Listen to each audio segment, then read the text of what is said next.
సొరకాయ మామిడికాయ పప్పుచారు అయితే ఎలా చేసుకోవాలనో ఈరోజు అయితే నేను చూపిస్తున్నాను. సొరకాయ ముక్కలు అయితే పెద్ద పెద్ద ముక్కలుగా అయితే కట్ చేసుకోవాలి. ముందుగానే పప్పు ఉడకబెట్టుకోవాలి. అలాగే 4 టమాటోలు, ఒక మామిడికాయలో పెద్ద మామిడికాయలో సగం అయితే తీసుకున్న మామిడికాయ ముక్కలుగా చేసుకున్న ఒక పెద్ద ఆనియన్ సన్నగా కట్ చేసుకొని ఒక పెద్ద గిన్నె పెట్టుకొని దాంట్లో ఆయిల్ వేసుకొని ఆనియన్స్ కొద్దిగా లైట్గా పింకిష్ కలర్ ఫ్రై అయిన తర్వాత నేను పచ్చిమిరపకాయలు మీరు చీలికలుగా చేసుకొని అయినా వేసుకోవచ్చు, పేస్ట్ అయినా వేసుకోవచ్చు.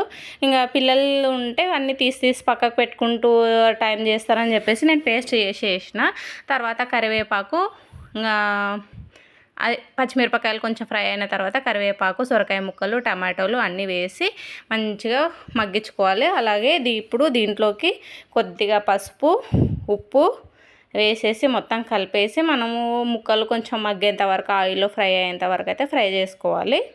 మూత పెట్టేసుకొని అది అలా పక్కకు ఫ్రై అవుతూ ఉంటుంది. ఇక నేను పప్పు ఉడికిందా లేదైతే పక్కకైతే చూసుకుంటున్నాను. పప్పు అయితే ఉడికిపోయింది. ఉడకకపోతేనంటే పప్పు గుత్తి పెట్టేసుకొని మెదిపేసుకోవచ్చు. నాకైతే స్పూన్తో ఇలా అంటేనే మెత్తగా అయితే ఉడికిపోయింది. ఇప్పుడు దీంట్లోకి మనకు సొరకాయ ముక్కలు కొద్దిగా ఫ్రై అయినాయి కదా, ఇందులోకి మామిడికాయ ముక్కలు మీరు ఎంత పులుపు తింటారు దాన్ని బట్టి వేసుకోవాలి. నేను ఒక పెద్ద మామిడికాయలో సగం పచ్చ అయితే వేసేసుకున్నాను.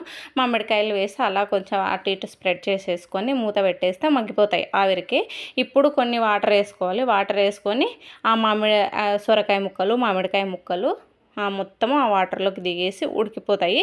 ఈ సొరకాయ ముక్కలు ఒక 80% ఉడికేంత వరకు అయితే ఉడికించుకోవాలి. 80% ఉడికేది అయిపోయిన తర్వాత ఇప్పుడు మనం పప్పు అంతా దీంట్లోకి అయితే వేసేసుకోవాలి. పప్పు వాటర్ మీకు ఎంత కన్సిస్టెన్సీలో కావాలి అనేది అంతే అన్నీ అంతా వేసేసుకొని మనకు మంచిగా ఒక 15 మినిట్స్ అలా మంచిగా తెరలనివ్వాలన్నమాట. ఫుల్ ఉడికేస్తే మంచిగా మామిడికాయల ఫ్లేవరు, ఆ సొరకాయ ఫ్లేవర్, ఆ పప్పు అన్నీ మొత్తం మిక్స్ అయిపోయి చాలా అంటే చాలా టేస్టీగా ఉంటుంది.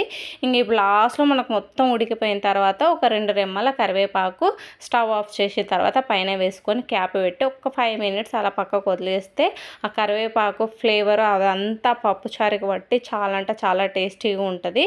ఉప్పు సరిపోయిందా లేదా ఒకసారి చెక్ చేసుకోవచ్చు. నాకు పులుపు, ఉప్పు అన్నీ కరెక్ట్గా సరిపోయాయి. వేడి వేడిగా అయితే మామిడికాయ సొరకాయ పప్పుచారు అయితే తయారైపోయింది. వేడి వేడి అన్నంలోకి ఎండాకాలం చారుగా వేసుకొని తింటే చాలా అంటే చాలా బాగుంటుంది. తప్పకుండా ట్రై చేయండి.